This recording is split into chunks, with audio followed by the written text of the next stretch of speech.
Keanu Reeves sat alone in his trailer, his mind drifting back to the days when his mother used to tell him stories about the family. He barely remembered.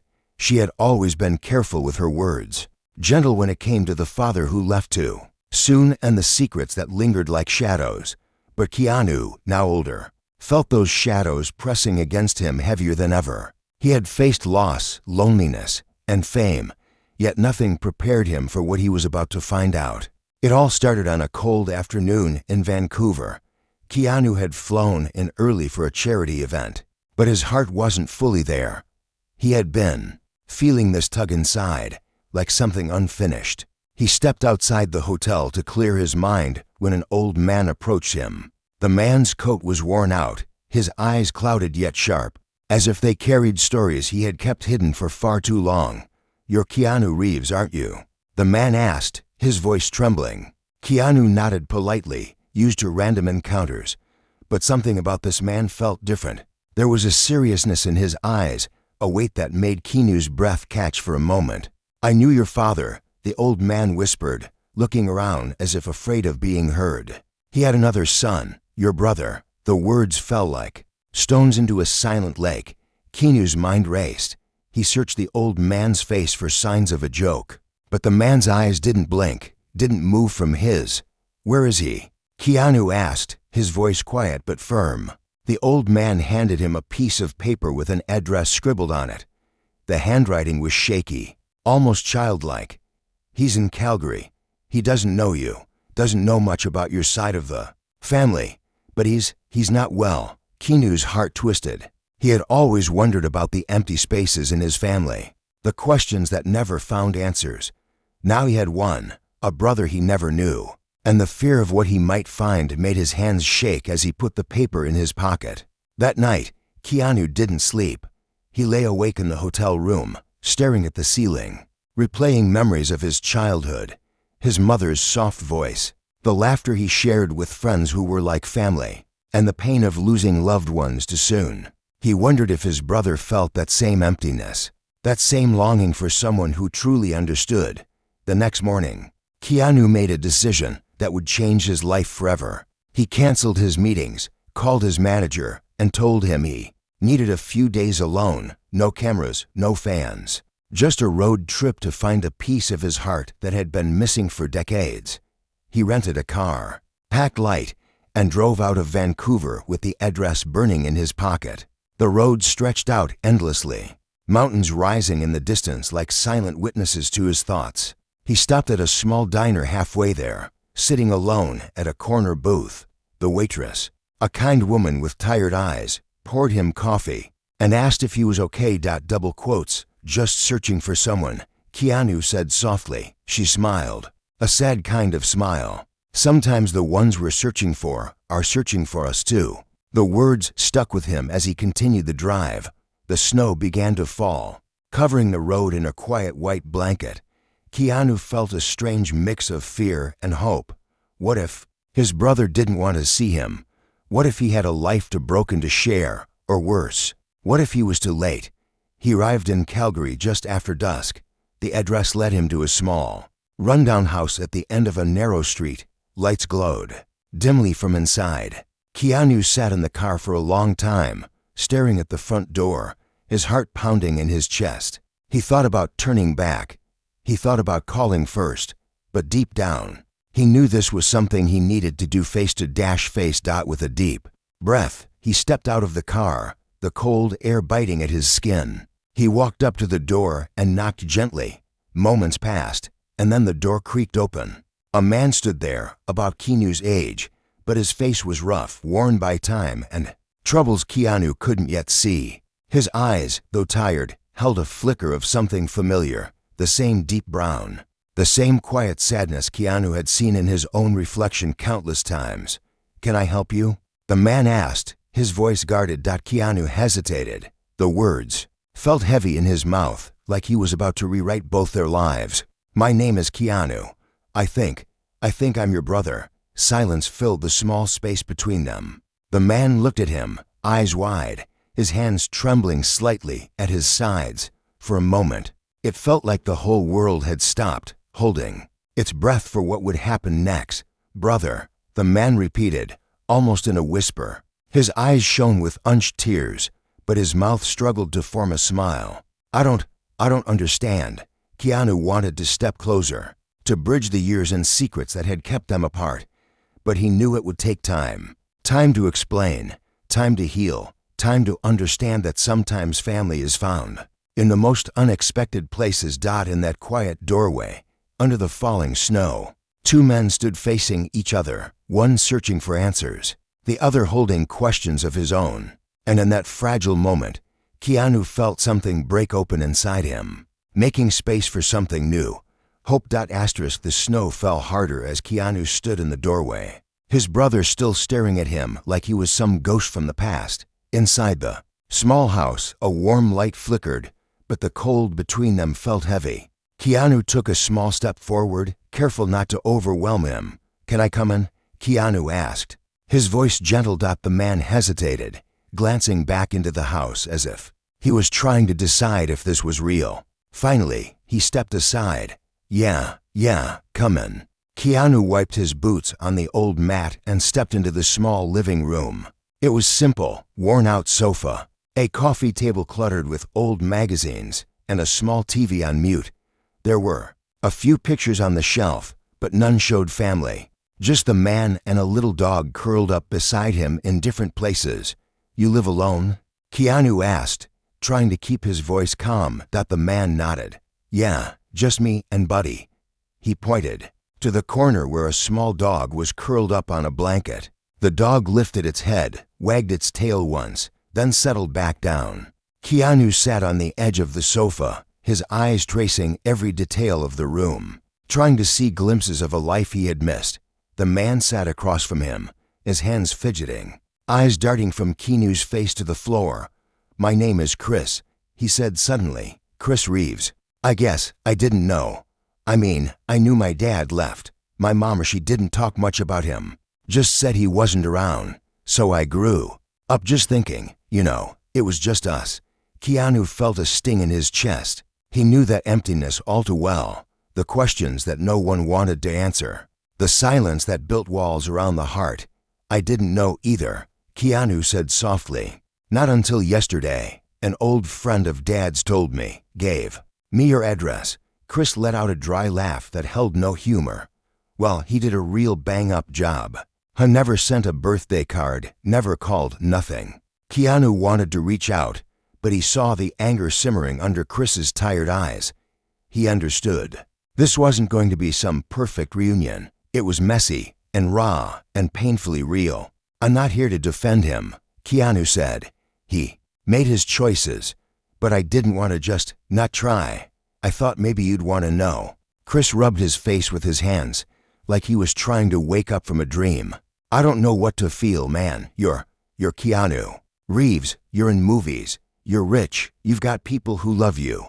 I'm just this." He gestured around the small house. Keanu leaned forward, his eyes locked on his brother's.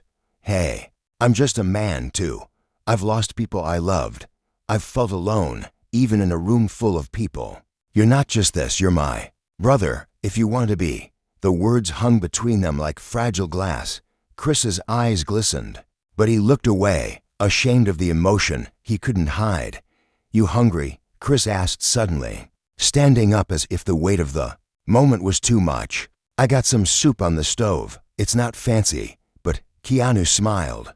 The first real smile since he got there. "Soup sounds perfect." They moved into the tiny kitchen. Chris ladled the soup into mismatched bowls, and they sat at a wobbly table. They ate in silence for a while, the warmth of the soup slowly easing the cold in their bones. Every so often, Keanu would glance at Chris, trying to memorize the lines of his face. The resemblance was there, subtle but real. The same eyes, the same tired kindness. "So what now?" Chris asked, his voice almost a whisper. "You find me, we have soup, and then what? You go back to your life, and I go back to mine." Keanu put his spoon down, thinking carefully. "I don't know yet. I don't have some plan, Chris. I just want to know you. Maybe you don't want that. I'd understand, but I don't want to pretend you're not out there anymore." Chris stared into his bowl, his fingers drumming against the table. I don't know how to do this. I don't know how to be someone's brother. Keanu reached out, placing his hand gently over Chris's. It was a small gesture, but it carried years of silence, loss, and hope. We'll figure it out. No rules, no rush. Chris didn't pull his hand away. For the first time, he looked at Keanu with something softer than anger, something closer to wonder. You really mean that? Yeah, Keanu said. I really do. The dog barked once, wagging his tail at the two of them as if he could feel the shift in the room, the cracks letting the light in. Chris laughed, a sound that surprised even him. Keanu laughed too, the tension melting just a little. They spent the rest of the evening talking about small things at first, movies Chris liked, the places he had lived, the odd jobs he had worked to get by. Chris asked Keanu about his films, about the fame, about whether it was worth it. Keanu answered honestly, telling him it was lonely sometimes, that he'd trade some of it for a quiet life if he could dot as the night grew late. Keanu offered to sleep on the old sofa. Chris looked at him like he was crazy. Man, you can stay at a hotel, you know that, right? Keanu shook his head. I want to stay here, if that's okay. Chris nodded slowly. Yeah, that's okay. Keanu lay on the sofa that night, wrapped in an old blanket, listening to the quiet hum of the heater and the soft snores of Buddy, the little dog curled up at his feet. He felt more at peace than he had in years. The road ahead would be hard. He knew that. There would be questions, doubts, maybe even moments when they'd pull away from each other. But for now, in this small house on a snowy street, Keanu found something he hadn't dared to hope for, a piece of family, broken, but waiting to be mended. Keanu woke up to the smell of burnt toast and the sound of a kettle whistling from the tiny kitchen. He opened his eyes and saw Buddy, the little dog, sitting right in front of him, tail wagging as if he was guarding this new piece of hope in their home. Keanu rubbed his eyes, feeling the stiff ache in his back from the old sofa, but he didn't mind. It felt like the right place to be. He found Chris in the kitchen, hunched over the toaster, scraping the black edges off to slices of bread. He looked up, embarrassed. Sorry, man. Guess I forgot how to make breakfast for two. Keanu chuckled softly. Smells interesting. Chris rolled his eyes but cracked a shy smile. Coffee's better. At least I didn't burn that. They sat at the small table again, eating the uneven toast and sipping the strong coffee. The morning light pushed through the dusty blinds, making the space feel warmer than last night. But with the sun came the questions that neither of them really knew how to answer. What do we do now? Chris asked. He wasn't looking for some big plan. It was more like he needed permission to hope. I mean, do you have to go back? Soon, too, you know, your world? Keanu leaned back, cradling the mug in his hands. I'm not in a rush. I have people who can handle things while I'm gone. This is more important. Chris stared at him like he still couldn't believe it. You don't know me, Keanu. You don't know what you're signing up for. I'm not easy. I've messed up a lot. I don't exactly have my life together. Neither do I, Keanu said, his voice calm but firm. You'd be surprised. Fame doesn't fix everything. You're my brother. We figure it out together. Chris's eyes dropped to the table. Why me? Why now? Keanu took a slow breath, choosing his words. Because I've lost too many people, and I don't want to lose one more without trying. You deserve to know you're not alone. They fell into a quiet that wasn't uncomfortable, just full of thoughts they couldn't yet say. Buddy barked once, bringing both men back to the moment. Chris stood up and grabbed a leash off the hook by the door. Come on, he said. I want to show you something. They walked through the neighborhood, Buddy trotting ahead like he owned the block. The snow from the night before had turned to slush, and the sidewalks were lined with old cars and houses that had seen better days.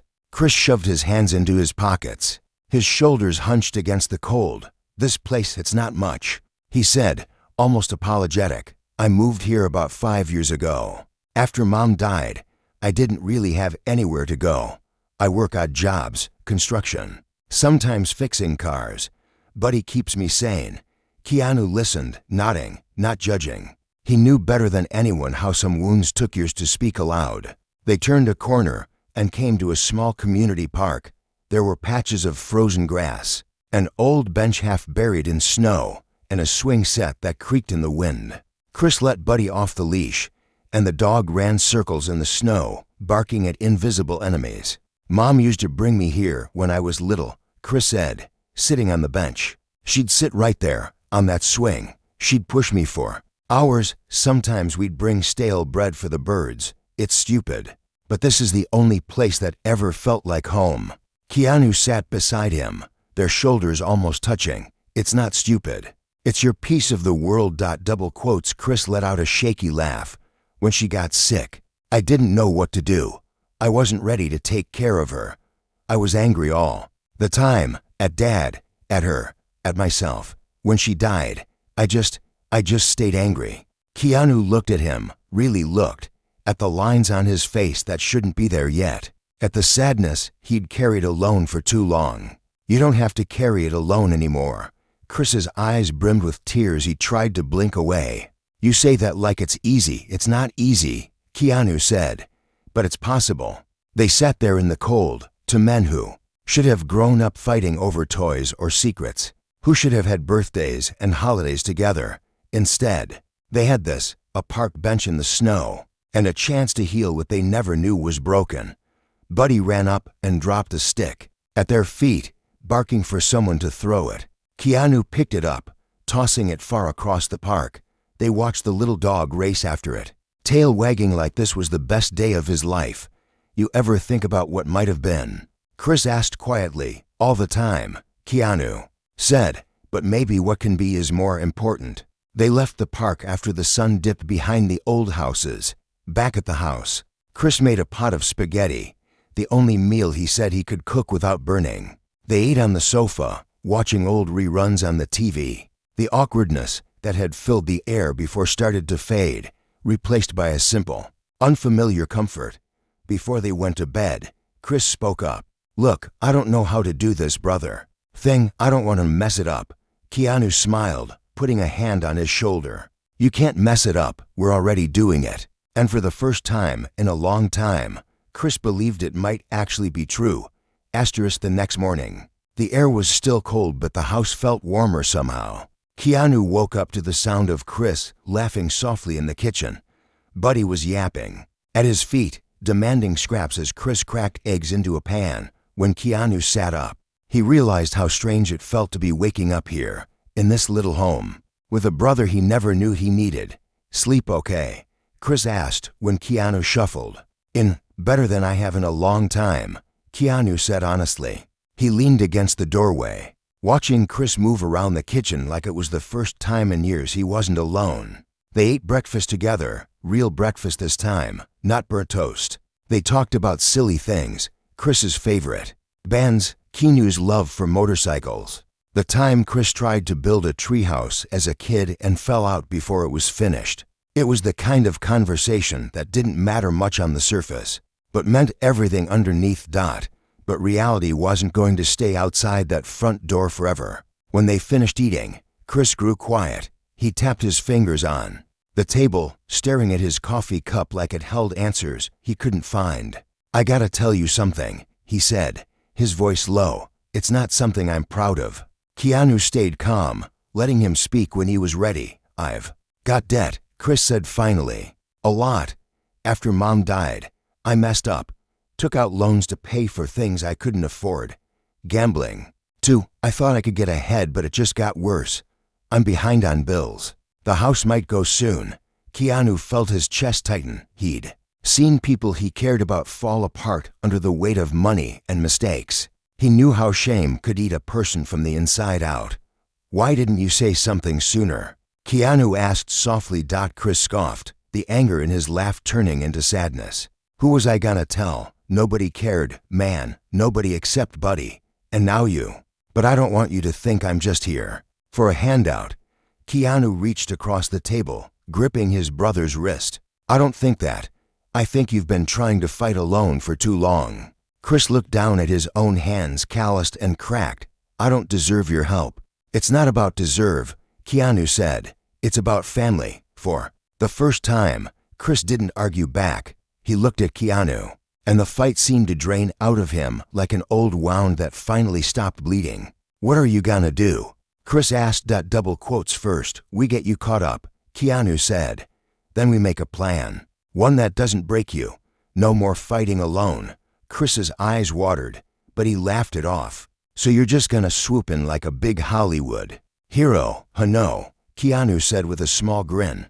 "Just as your brother." They spent the rest of the day going through old papers, bills, final notices, letters from creditors. It was messy, embarrassing work for Chris. Every time he handed Keanu another envelope, it was like peeling off a layer of shame he'd carried for years. But Keanu didn't flinch.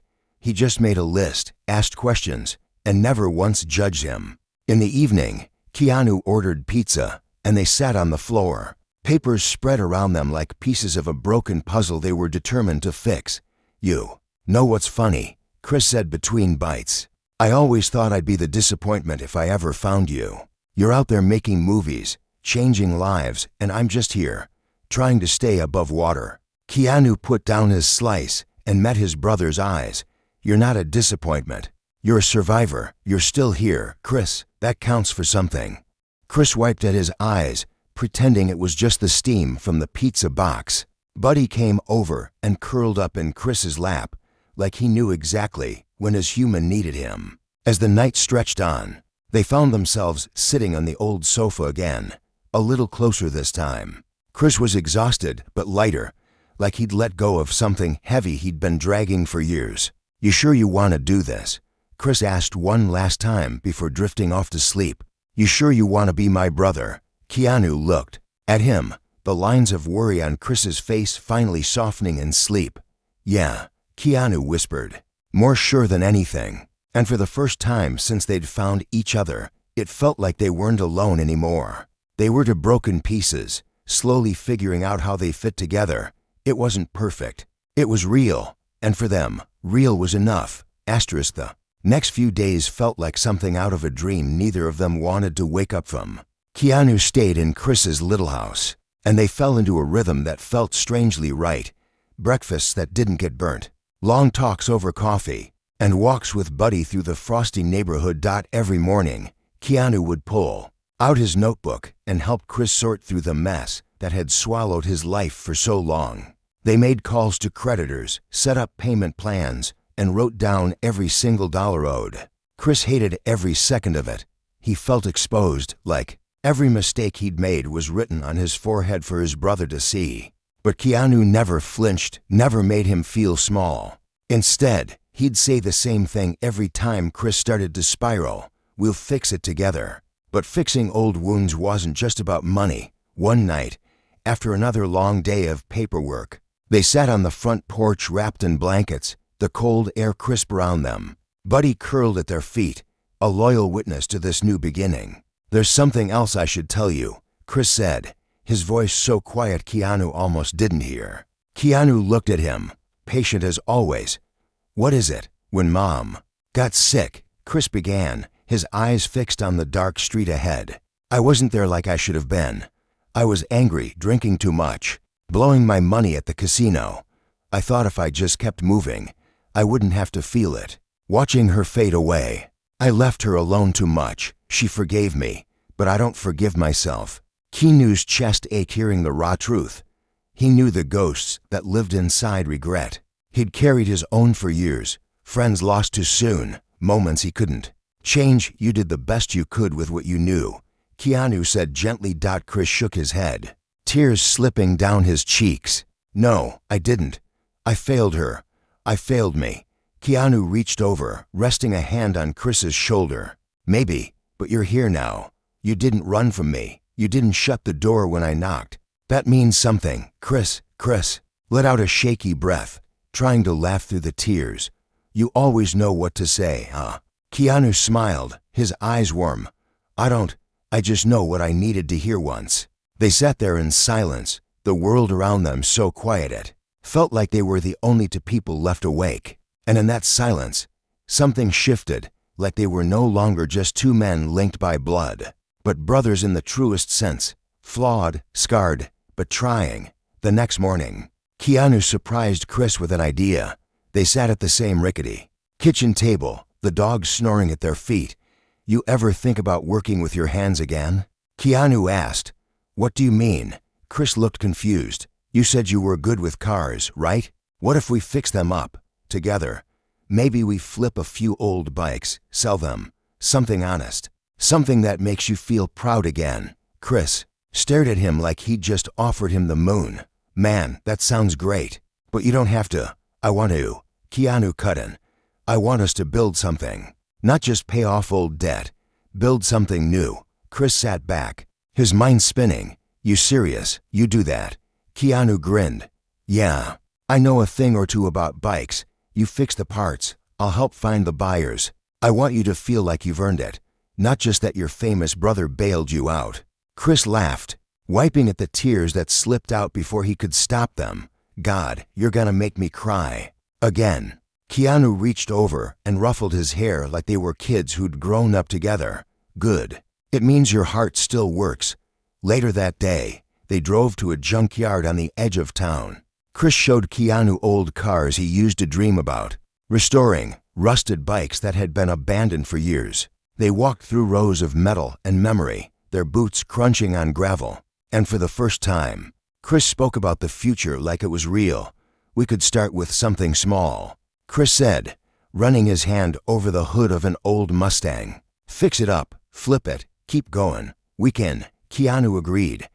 But only if you promise one thing. What's that? Chris asked. No more doing it alone. Chris looked at him, his smile soft and a little shaky. Deal. That night, they drove back to the house with the heater blasting, talking about what tools they'd need, which jobs Chris could pick up to cover what Keanu wouldn't. They laughed about painting Buddy's paw prints on the side of the garage, a silly idea that somehow made it feel like a real plan. In the quiet moments before sleep, Chris lay awake in his room, listening to the soft hum of the old furnace. He thought about all the years he'd spent feeling invisible, feeling like no one would ever choose him. And now, here he was, chosen, not out of pity, but out of love. In the other room, Keanu lay on the sofa again, staring at the ceiling. He thought about how the world saw him, a movie star, a man people thought had it all. But in this little house, with this broken but trying brother, he felt like he finally had what mattered most, family. And for both of them, that was enough. To dream about tomorrow. The days turned into weeks. Winter clung to the town longer than usual. But inside Chris's small house, something was blooming that neither of them had felt in years. It was slow, quiet, like the first light of dawn after a long night. Keanu kept his promise. He stayed. No camera crews, no fanfare. Just two brothers learning how to live in the same world. They spent their mornings making calls, setting up meetings with local shops, asking around for old cars and bikes they could buy cheap and fix up. Chris was awkward at first, shame still clinging to him like old dust, but Keanu never let him slip back into that darkness. Every time Chris hesitated, Keanu reminded him, we're building this together. One evening, they drove out to see an old motorcycle Keanu had heard about from a friend of a friend. It was half buried in snow behind a rundown barn, rust eating at its frame, but the bones still strong. Chris knelt beside it, wiping away grime with his sleeve, his eyes shining. In the glow of the truck's headlights, she's a mess, Chris said, grinning. Keanu laughed. So were we. They bought it for almost nothing. The next day, they cleared out space in Chris's small garage, sweeping away years of dust and cobwebs. They worked side by side, cursing stuck bolts and laughing at their mistakes. Buddy would sit in the corner, tail wagging every time one of them tossed him an old rag to chew on. It wasn't easy. Chris still had bad days, days when the weight of his debts and regrets pulled him under. Sometimes he'd snap, his old anger flaring up when a part wouldn't fit or a bill arrived in the mail. But Keanu never left. He'd sit with Chris on the porch when the fear got too loud, reminding him that they were stronger together. One night, after hours of sanding and cleaning parts, they sat on the garage floor, grease on their clothes, their breath turning to mist in the cold air. You ever think about what would have happened if I hadn't found you? Chris asked, his voice low. Keanu thought for a moment, then shook his head. I try not to. I'd rather think about this, about. Now, Chris looked down at his hands. at the grime under his nails that made him feel like he'd done something real for once. "You know, I still feel like I don't deserve any of this." Keanu reached over and nudged him with his shoulder. "Maybe we don't deserve everything good that happens to us. Maybe we just do our best to be ready for it when it shows up." Double quotes Chris laughed, a tired but genuine sound. "You always gotta sound like some wise old monk." "Huh," Keanu grinned, "only on Tuesdays." They sat there in the quiet, the bike half finished behind them. The future still felt big and uncertain, but it didn't scare Chris the way it used to. He wasn't alone in it anymore. A month later, the bike was done. It wasn't perfect. The paint job had a few scratches, and the seat was salvaged from another wreck, but it ran. They wheeled it out into the street, Buddy barking excitedly as they fired up the engine. The roar echoed through the neighborhood, a small but powerful proof that broken things could live again, that Keanu insisted Chris take the first ride. Chris hesitated, his hand trembling on the handlebar. "What if I mess it up?" Chris asked. Keanu laughed. "Then we fix it. Now go." Chris rode down the block, the cold wind biting his face, his heart pounding like he was 16 again. For a few minutes, there was no debt, no regrets, just freedom and the simple joy of moving forward. When he pulled back up, Keanu clapped him on the back, his grin wide. "Proud of you, brother." Chris looked at him, eyes shining. "I'm proud of me too." They listed the bike online the next day, and within a week, it sold for more than they'd hoped. It wasn't enough to wipe away all the debt, but it was a start, the first brick in a road they were building together. On his last night before Keanu had to fly back for a film shoot, they sat on the old sofa. Buddy curled up between them. The house was still small, the bills still stacked in a drawer, but the silence that once filled the rooms was gone. "You really think we can keep this going?" Chris asked. "Yeah," Keanu said, "because we're not doing it alone." Chris didn't say anything at first. He just nodded, his eyes wet but his smile steady. "Thank you, Keanu, not for the money, for showing up." Keanu leaned his head back against the sofa, a quiet smile on his face. "Thank you for opening the door." In the morning, Keanu hugged Chris on the porch. It wasn't awkward like that first day. It felt right. Two brothers, scarred but stronger, promising to keep showing up for each other. As Keanu's car pulled away, Chris stood in the cold, Buddy at his side. He looked down at the dog, scratching behind his ear. "Looks like we're gonna be okay, Bud." And for the first time in his life, he believed it.